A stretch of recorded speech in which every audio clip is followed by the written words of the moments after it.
Bonjour, mesdames et messieurs. Mon nom est Richard Séguin. Je travaille au ministère de l'Éducation, du loisir et du sport. Je suis heureux d'être ici ce matin. Vous connaissez déjà nos deux personnalités. Je vais les présenter aux médias. Alors, nous avons le plaisir d'avoir la présence de Mme Danielle Saint-Amand, qui est députée de Trois-Rivières, qui est whip adjointe du gouvernement et coprésidente du groupe de travail sur le financement des fédérations sportives, et aussi M. Jean-Marc Chouinard, qui est olympien, vice-président à la philanthropie de la Fondation Lucie et André Chagnon, et aussi coprésident du groupe.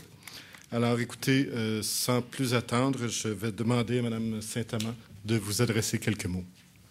Alors, merci beaucoup. D'entrée de jeu, vous allez me permettre de saluer M. Servet, je ne vous vois plus. Saluer M. Servet, notre président de Sport Québec. Évidemment, saluer les responsables des fédérations sportives qui sont ici. Et mon collègue coprésident, Jean-Marc, avec qui on a fait un travail vraiment fort agréable. Et évidemment, tous les membres du groupe du comité. Et finalement, saluer les gens des médias. Alors, écoutez, bon matin, bienvenue à ce dévoilement des faits saillants du groupe de travail. Nous savons que les ressources financières des fédérations Unisport sont insuffisantes. C'est pour ça que ma collègue ministre nous a confié ce mandat-là et que cela compromet la promotion de la pratique sportive et du développement de l'élite au Québec. Au cours des 8 derniers mois, 12 personnes ont réfléchi, consulté, étudié diverses solutions et fait des projections financières en s'efforçant de bien remplir le mandat confié par ma collègue ministre de l'Éducation, Mme Lynne Beauchamp. Alors, le mandat était le suivant: proposer des formules novatrices de financement auxquelles participerait le secteur privé et qui permettraient aux fédérations sportives québécoises, particulièrement celles dont les ressources sont limitées, de mieux développer les sports qu'elles régissent et de mieux desservir la population. Alors, vous allez me permettre de nommer les membres du comité. Alors, il y a Isabelle Cloutier, directrice de Plongeon Québec, qui est avec nous ce matin. Marie-France Delage, directrice du service des sports, de la culture, de la vie communautaire de la ville de Sherbrooke, et aussi présidente de l'Association québécoise du loisir municipal, qui ne pouvait pas être présente, ainsi que Tina Poitras, olympienne, coach d'affaires, conférencière, présidente fondatrice de Namasté Leadership. Tina s'excuse aussi, elle ne pouvait pas être là. Pierre Dubé, directeur général de la Fondation de l'athlète par excellence, qui est ici. Monsieur Gérald Jeannetot, ex-président fondateur du RDS et vice-président du CA du CNMM. Il y a aussi évidemment Sylvain Lalonde, directeur général de Hockey Québec, qui est avec nous. Monsieur Andrew Molson, président du conseil d'administration de Molson Coors, qui malheureusement ne pouvait pas être présent. Alain Roy, directeur général du réseau des sports étudiants du Québec, qui est ici. Monsieur Servet, que je vous ai présenté. Et finalement, originaire de mon comté, Monsieur Pierre Tremblay, président de l'URLS de la Mauricie et président du regroupement des URLS aussi du Québec. Alors, je tiens à remercier chacun des membres du comité qui ont fait vraiment un travail colossal, un travail fantastique, et je les félicite parce que, vous savez, on a eu beaucoup de discussions, parfois assez musclées, parce que les gens du sport, quand même, il faut se le dire, hein, c'est des gens qui sont capables de s'affirmer et qui n'ont pas peur de leurs opinions. Mais je dois vous dire qu'on a réussi à faire consensus sur tous les points, sans exception.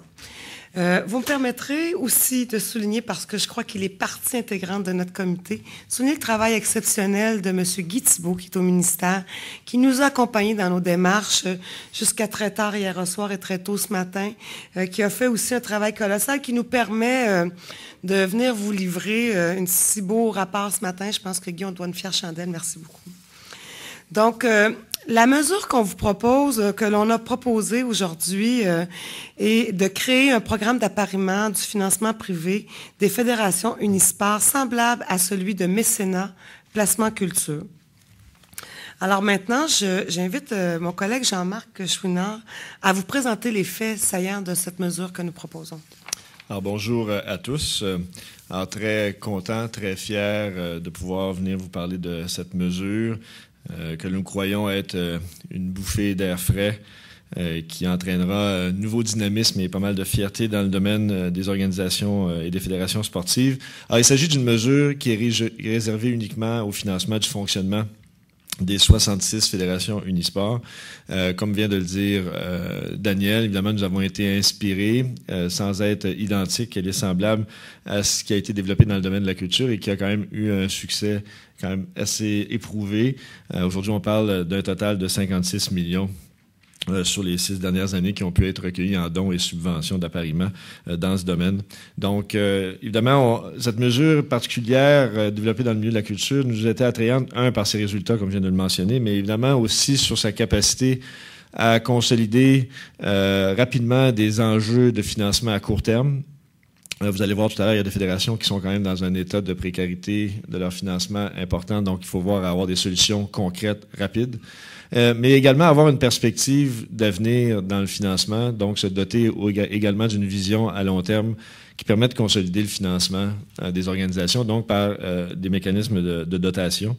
Et aussi, vous avez pu lire dans le mandat ou entendre du mandat que vient de vous lire Daniel, la particularité que nous avions à trouver une manière équitable de pouvoir répondre aux besoins des plus petites fédérations.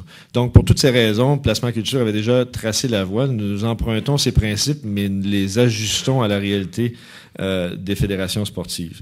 Les conditions de succès particulières développées dans Placement Culture, je pense qu'ils vont devoir être reproduites également, sont bien entendu la prise en charge du milieu et des organisations, la proactivité et bien entendu la promotion ciblée de cette mesure dans leurs environnements. Alors, allons directement maintenant à ce que ça veut dire, cette mesure. Ce qui est proposé et ce que nous recommandons, c'est donc un investissement d'au moins 3 millions de dollars par année en appariement de la part du gouvernement du Québec, ce qui requiert, selon les hypothèses que nous avons développées à ce moment-ci, 1,7 million de dollars de dons provenant de différentes sources. Pour les 2 premières années, il nous semblait également important de prévoir que les fédérations sportives puissent avoir le temps de s'ajuster et de s'organiser en conséquence de manière à atteindre ces objectifs. Et nous voulions nous assurer également qu'elles aient toutes les conditions en main, toutes les conditions de succès en main pour pouvoir atteindre ces objectifs.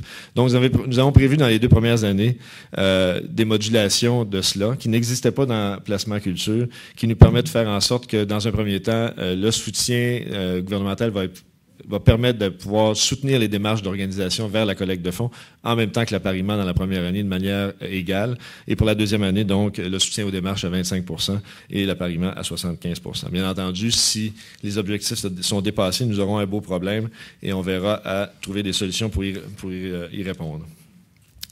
Maintenant, de manière concrète, justement, sur la question de la question de l'équité entre les fédérations. Alors, vous avez un graphique qui vous montre ici essentiellement que sur 66 fédérations, nos recommandations permettent à 62 d'entre elles d'avoir droit à un appariement de plus de 200 %. Donc, vous voyez le détail, la majorité d'entre elles auraient droit à un appariement de plus de 280 %. Donc, concrètement, regardons ce que ça peut donner. Pour chaque tranche de 10 000 $ provenant de dons de différentes sources, la plus petite des fédérations actuellement pourrait donc obtenir 30 000 $ en subvention d'appariement. Vous avez le détail, après ça, pour d'autres fédérations. Alors, si on prend une fédération qui a des revenus totaux d'environ aujourd'hui 250 000 $ comme le Surf des Neiges, bien, vous voyez la subvention d'appariement qui est de l'ordre de 25 000. Et si on va jusqu'au patinage artistique, dont les revenus totaux actuellement sont de 2 millions, donc on a une subvention d'appariement de près de 15 000. Donc, des ajustements et des modalités qui sont faits en fonction des réalités, donc des appariements qui viennent soutenir davantage les plus petites fédérations en très grande majorité. Ces fonds-là seront dédiés après ça dans 2 fonds. Un fonds de réserve et un fonds de dotation. Le fonds de réserve, essentiellement, on parle des liquidités. On parle du cash accessible à court terme pour les fédérations, pour soutenir les activités courantes des fédérations. Et le fonds de dotation, bien entendu, c'est le fonds de réserve, le fonds d'épargne, si on veut, d'une certaine manière, où les intérêts du fonds de dotation pourront être versés dans le fonds de réserve pour venir soutenir, encore une fois, les activités courantes. Et les sommes déposées une année seront disponibles entièrement 10 ans après, donc accessibles 10 ans après.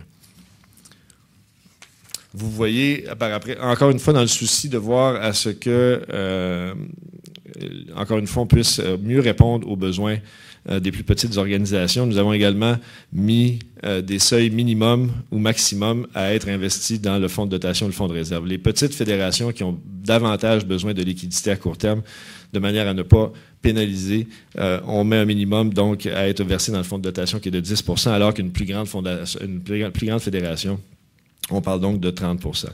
Alors on va voir concrètement, encore une fois, ce que ça donne toujours pour chaque tranche de 10 000 $ recueillis auprès de donateurs. Vous voyez les répartitions. Alors, si on prend l'exemple de la Crosse qui, avec 10 000 $ recueillis, reçoit une subvention de contrepartie ou d'appariement du gouvernement de 26 425, seulement 3 642 seront versés dans le fonds de dotation, et l'essentiel, donc 32 000. Alors, on en a cherché un 10 000. Le lendemain, 32 000 est disponible pour les activités courantes de cette fédération-là. Alors, évidemment, on pourrait prendre chacun des exemples, mais l'idée ici, c'était de faire en sorte que les plus petites fédérations aient vraiment la capacité d'avoir des liquidités à court terme avec cet appariement-là et avec ces modalités de répartition entre le fonds de dotation et le fonds de réserve. Vous avez par après une présentation essentiellement. Donc, la ligne rouge, c'est essentiellement l'augmentation des liquidités des fédérations dans l'ensemble. Alors, vous voyez que l'objectif du 4 millions qui était visé rapidement, on voit une croissance extrêmement rapide qui peut être atteinte dès 2012-2013. Et après ça, on rejoint le 4 millions assez rapidement et avec une tendance stable par après.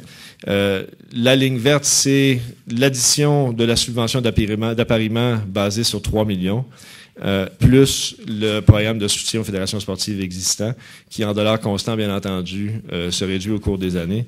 Et la ligne bleue, donc, évidemment, c'est là, ici, quelque chose de très nouveau, en plus de consolider, ce que je vous disais tout à l'heure, de consolider rapidement des liquidités à court terme.